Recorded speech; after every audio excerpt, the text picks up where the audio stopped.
Welcome to the HFY Codex Tale. If you like our videos, keep supporting and subscribe to our channel. The new room assignment.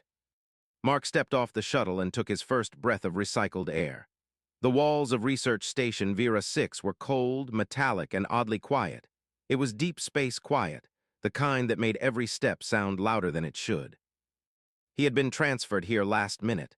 No goodbye party, no real instructions, just orders. Engineer Mark Riles, assigned to Section C, Room 12, report at once. As he walked through the hallway, he noticed something strange. Most doors were shut tight and sealed with red warning signs. The lights above flickered slightly, and the station AI spoke through the speakers in a calm voice. Caution, cycle week begins at midnight. Mark frowned. Cycle week. No one explained. A quick welcome. At the check-in desk, a thin man with 4 eyes and nervous fingers scanned his ID. "You're human?" he asked. Mark nodded. "Yes, why?" The man swallowed hard and tapped his console quickly. "Section C, you'll be sharing with a female from crew class Theta, species Yalvani." "Alien?" Mark asked, a bit surprised. "Yes, just don't be too friendly." The man didn't explain. He simply printed a chip key and handed it over. "Oh, and lock your door at night." Meeting her. Room 12 was simple. 2 beds, 1 desk, a curtain in the middle, basic tech. Mark dropped his bag and was about to take a seat when the door hissed open. She walked in. Tall, elegant, pale skin with a soft blue glow pulsing under it.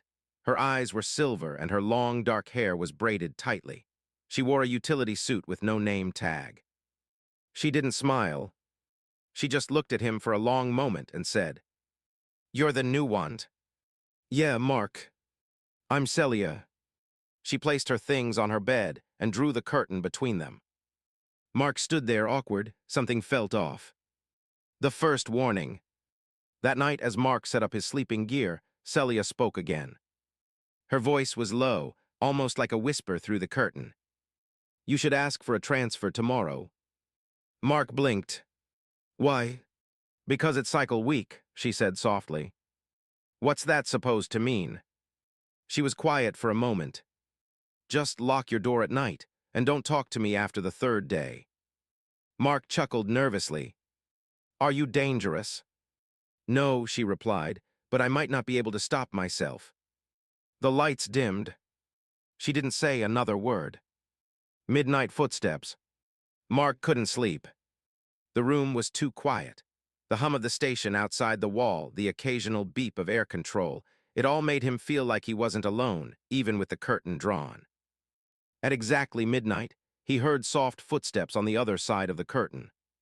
Celia was packing. He heard her breathing, slow, sharp. Then she stopped near the door. Click. Mark looked over. She had locked the door.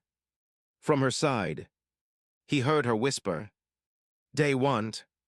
Ending scene. In the morning, Celia was already gone.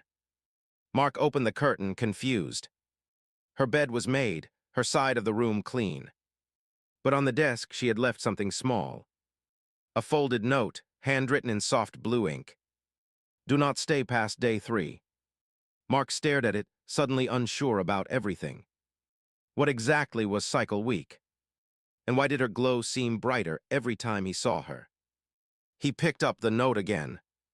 There was something written on the back. "Don't leave the door open." Something in her eyes. By the 2nd day, Mark was already feeling that something wasn't normal about Celia. She didn't eat with the rest of the crew.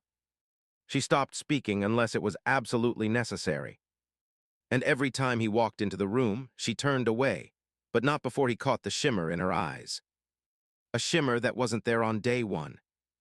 A strange shift. That night, Mark returned from diagnostics late. When he stepped into room 12, the lights were dimmed low, even lower than usual. He found Celia sitting at her desk, her hands folded tightly in her lap. She didn't turn to look at him, but her voice was calm, controlled, almost too calm. "You didn't ask for a transfer." "Nope," Mark replied, setting down his toolkit. "You should have." He glanced at her. Her skin was glowing more now. a soft, slow pulse that followed the rhythm of her breath. "Celia, what's happening to you?"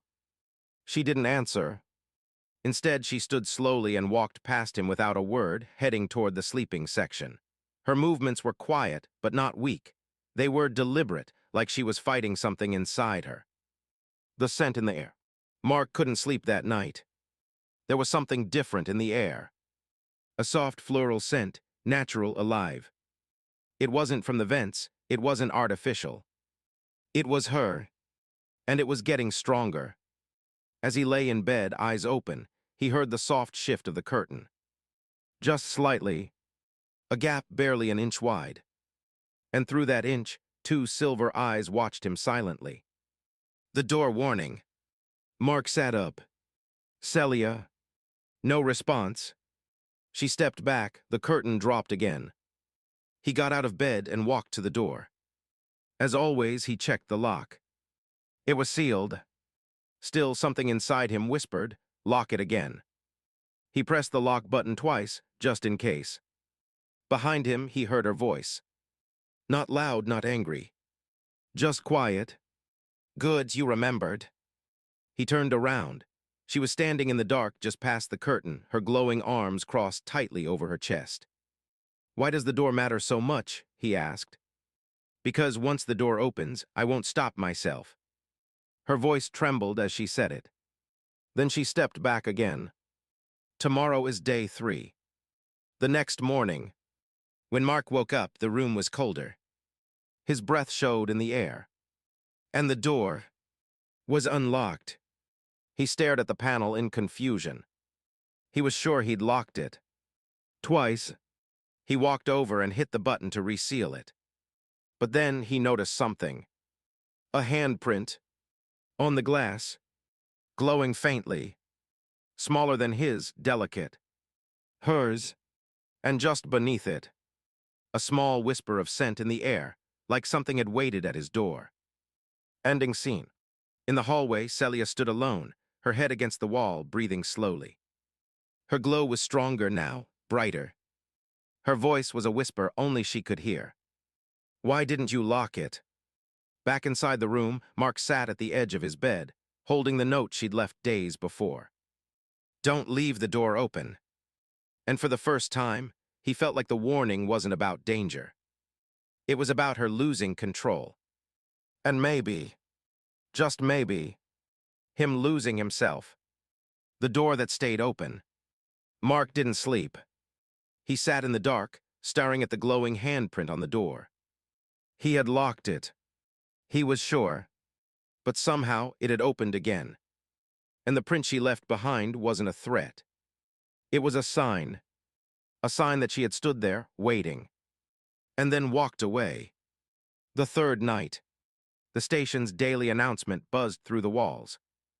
Cycle week, day 3, security checks in progress. But there was no check for Mark. No messages. No warnings. Only silence. And Celia. She stayed in her corner all day, silent, distant. But her glow was no longer soft. It pulsed like a heartbeat under her skin, stronger, brighter, warmer. Mark walked in with a food tray and placed it on her side of the desk. "You didn't eat yesterday," he said gently. Celia didn't move at first. Then she looked at him, and for the first time, he saw something different in her eyes. Not anger, not fear. Hunger, but not for food. A choice she can't make. That evening, she stood near the curtain, just behind it. "You know what tonight means," she said quietly. Mark stayed on his side, not approaching. "Yeah," he said, "day 3. Celia's fingers gripped the curtain, but she didn't pull it open. "My instincts will stop listening to me soon. I won't know if I come in or why." She paused. "But you'll know what it means if I do." Mark's chest tightened. He could hear her breath shaking. "Celia," he whispered, "you've been fighting this alone." "I had to. I didn't want to hurt anyone." "The door stays open." That night, he sat on his bed again. He stared at the door.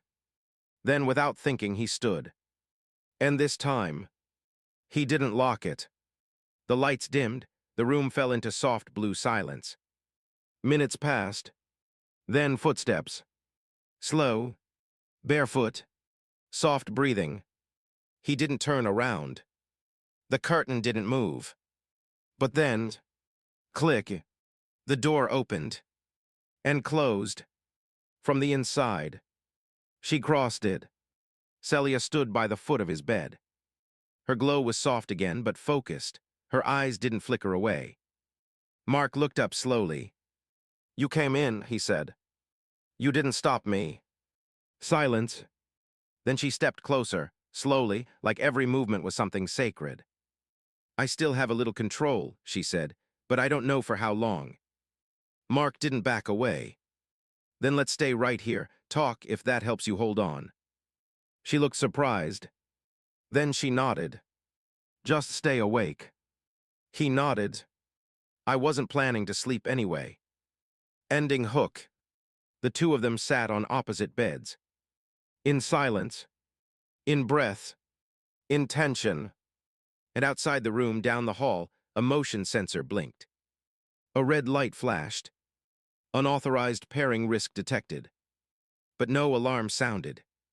Because some systems had already failed quietly. And something ancient, something primal, had just been set in motion. She's trying to resist. The air was warmer now. Not because of the heating system, but because of her. Celia sat across from Mark, silent, glowing, breathing slowly. Her pulse was visible in the soft light under her skin, like a second heartbeat. They had been sitting like that for hours. Mark hadn't moved. She hadn't either. The unspoken war inside her. Every few minutes, Celia would shift, just slightly. Like something inside her wanted to reach out, to touch him, to get closer. But every time, she clenched her hands tightly and pulled back. Mark noticed. "You're fighting it." She nodded once. "My mind says stop, my blood says claim." Her voice cracked on the last word. She turned her head away. "I don't want to bond like this." Mark leaned forward. "Then don't, I'm not forcing anything, neither are you." "That's the problem," she whispered. "My instincts don't care what either of us wants." The first touch. At some point, her body swayed. Just slightly. Mark caught her by the shoulders before she fell. But the moment his hands touched her, her glow flared. Her breathing hitched. And she whispered, "I can't touch you again. If I do, the cycle completes." He let go immediately. But not before he noticed it. Her skin, under his fingertips, had reacted with warmth and light. As if her body had been waiting. Sleepwalking. Later that night, Mark woke up to a soft sound. Breathing, but heavier, like someone was standing right over him. He opened his eyes and saw her. Celia. Her eyes were half closed. Her glow had turned a soft golden hue. She wasn't awake. She was sleepwalking. One hand rested near his pillow. The other hovered just inches from his chest. "Mark," she breathed, barely audible. He stayed still. Didn't move.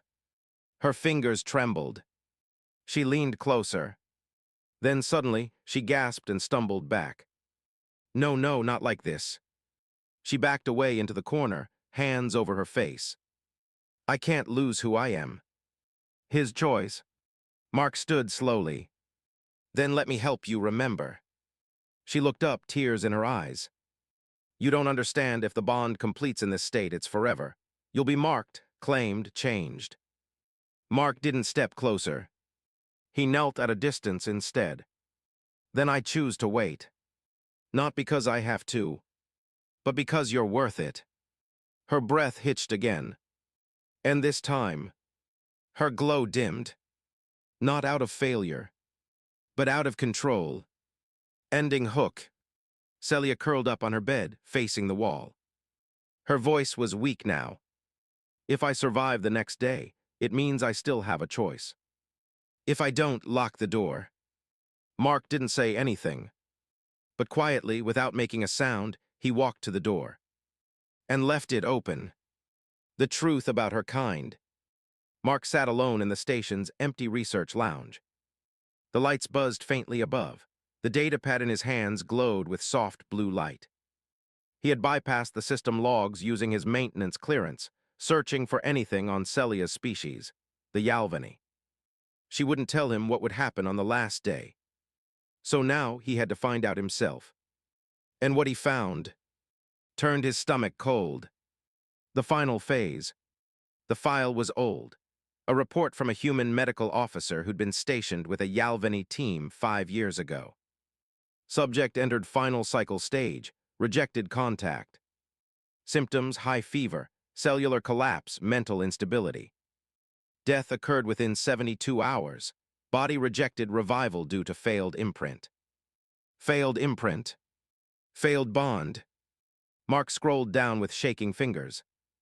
Another log entry. Yalvany pair through emotional acceptance. If bond is not completed with chosen partner during cycle, the body shuts down and cannot recover. He leaned back, eyes wide. It wasn't just instinct. It wasn't just desire. It was life or death. Why she never told him. Back in room 12, Celia lay curled in her bed, breathing shallowly. Her glow was fading now, no longer pulsing. Just flickering, like a light running out of power. She had kept this from him, not to protect herself, but to protect him. Mark entered quietly. She opened her eyes halfway, trying to speak. He sat down beside her, placing the datapad gently on the table. "You were trying to die alone," he said softly.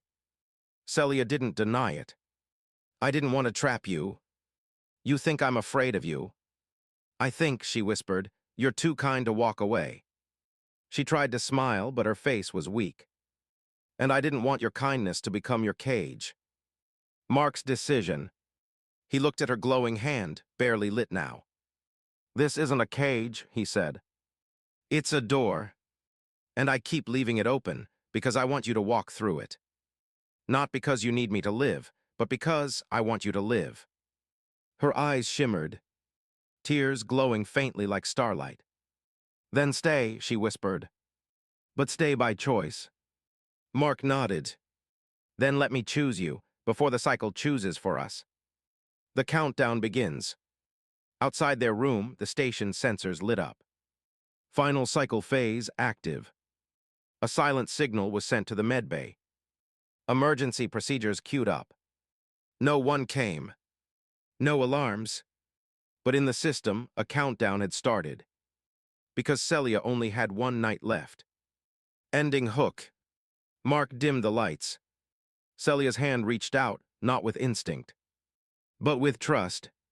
And as their fingers touched, she whispered, "You didn't run." "I never planned to," he replied. But in his mind, he couldn't shake what he'd read. Once the imprint begins, both lives change forever. And the moment was now. The night she stopped knocking. For the first time since he arrived, the hallway was silent. No footsteps. No whispers. No soft glow under the door. Celia didn't come that night. Mark sat upright on his bed, staring at the door. His heart pounded. Not because he was afraid, but because she hadn't knocked. And that terrified him more than anything. Locked in, shut out. He stood up, pressed the door control. It didn't open. The panel blinked red. Cycle containment mode active, doors sealed. Mark tried again. Nothing. No, no, no. He rushed to the comm panel and opened a private channel to the station's AI. "Override room 12 door lock. This is a medical emergency. Access denied. Containment protocol prevents override during final imprint phase." Final imprint. The last night. She was dying alone. Somewhere beyond the door, Celia was alone in a dark, sealed room. No windows, no way out. Her final instinct was isolation, to keep others safe. Even from herself. Even from him. Mark slammed his fist on the panel. "I don't care about the rules." He backed up, eyes scanning the walls. Then he spotted it, a maintenance duct behind the bed. He yanked it open. crawled in, and started moving through the tight, freezing tunnel. The cold room. It took 15 minutes, but he reached the maintenance exit near the MedLab storage wing. He pulled himself out, sweating, shaking. Then he saw it. Room 14, containment room. Her room. Through the small window in the door, he saw a faint flicker of blue light, like a candle in the dark, almost out. He banged on the glass. Celia. No answer. He saw her lying curled on the floor, her glow barely visible. Breaking the rules. Mark didn't think. He just moved. He found the manual override panel, removed the screws, crossed the wires, sparks flew. The door hissed and opened. He rushed in. The heat hit him first, humid and heavy like the air itself had weight. Then he saw her, Celia barely breathing. He dropped to his knees and pulled her into his arms. Her skin was cold, too cold. You said I could choose, he whispered. Then I choose now. Her last words before the glow returned. Celia's lips parted. Why did you come? Because I'd rather be changed than live without you. Her eyes fluttered open. Then let go, let me choose too. Their foreheads touched. Her hand found his. The glow in her skin grew warmer, stronger, brighter. And then, it spread to him. A soft pulse of light surrounded them both, and the room filled with warmth that wasn't from the air. It was from the bond. Ending hook. Outside the room, the containment alarm fell silent, and the system registered something new. Imprint complete, bond accepted, life signs stable. And somewhere deep in the station logs, Mark Riles was no longer listed as unpaired, but as chosen. The door is open now. The next morning, the station was silent. Not from danger, but from something sacred that had passed. Mark opened his eyes slowly. He wasn't in his bed. He was still on the floor of the containment room, with her. Celia lay beside him, her head resting on his chest, her breathing calm and even. Her glow had returned. Not frantic, not painful, but warm, steady, beautiful. A bond beyond words. Mark gently moved his fingers through her hair. Her eyes blinked open slowly, silver with a faint gold ring. You're still here, she whispered. Did you think I'd leave? She smiled faintly. No, I just wasn't sure what you'd feel, now that it's done. He touched her hand. I feel calm, like something that was waiting inside me finally stopped packing. That's the bond, she said softly. It doesn't steal who you are, it just connects what was already there. Life signs changed.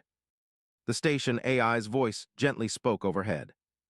Medical scan complete, imprint confirmed, vital signs stabilized. Mark sat up, still holding her. What happens now? He asked. Celia looked around, as if seeing the world with new eyes. Now you'll see what I see. And I'll feel what you feel. We share instinct, not just memory. She paused. But the choice stays with us, always. The final door. Later that day, they returned to room 12. The curtain between their beds was gone.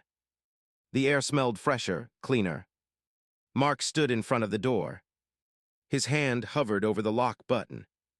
Celia stood beside him. He looked at her. Do we lock it tonight? Celia smiled, truly smiled for the first time. No, she said. We leave it open, always. He pressed the button.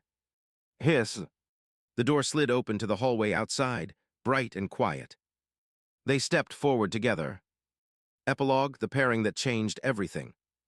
Weeks later, rumors spread across the station. The humans were curious, the aliens even more so.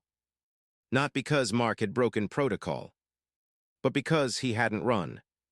He had stayed, and in doing so, he changed what the others thought about the Yalvini. About bonding, about fear, and most of all, about what happens when someone leaves the door open on purpose. White heavy check marked the end.